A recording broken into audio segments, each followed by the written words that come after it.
While software engineering and project management are not the same thing, they often are forced to work together. Project management is set to focus on the 4 Ps: people, product, process, and then project. And it should focus on them in that order. So let's talk about these 4 Ps in a little more detail. First up is people. You see, software development is an intensely people-driven process.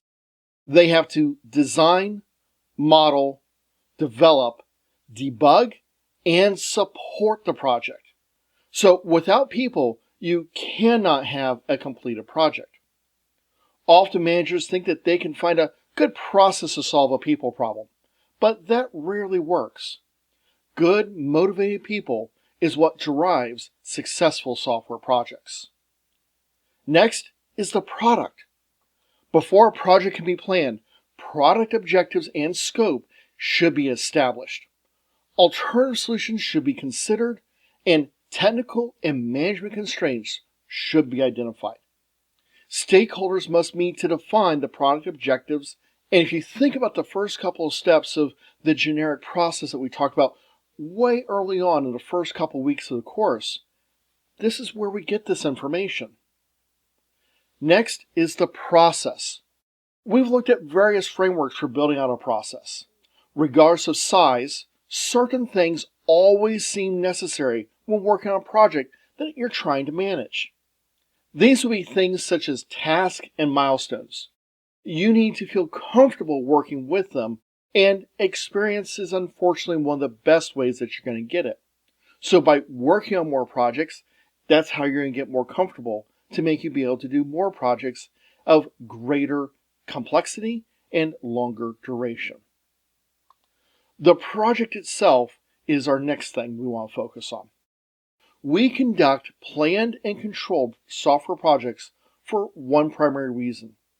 It is the only known way to manage complexity. And yet, software teams still struggle, often ignoring this process. In a study of 250 large software projects between 1998 and 2004, Kaspersky-Jones found that about 25 or 10% of them were deemed successful in that they achieved their schedule, cost, and quality objectives. About 50 had delays of a minor to mid-level or overruns of the same type, while about 175 experienced major delays and overruns or were even terminated without completion. Although more recent examples are showing improvement of a 20 to 35% success at staying on task and on budget, this still cannot be considered a good number, and is well below what you would expect in any other engineering domain. You would never drive on a bridge if you thought that there's a 50% chance or greater of it failing, would you? So why do we accept this in software development? It is important to understand that some failures are due to bad beliefs about what can be accomplished, and others because software engineering practices are still new and being developed.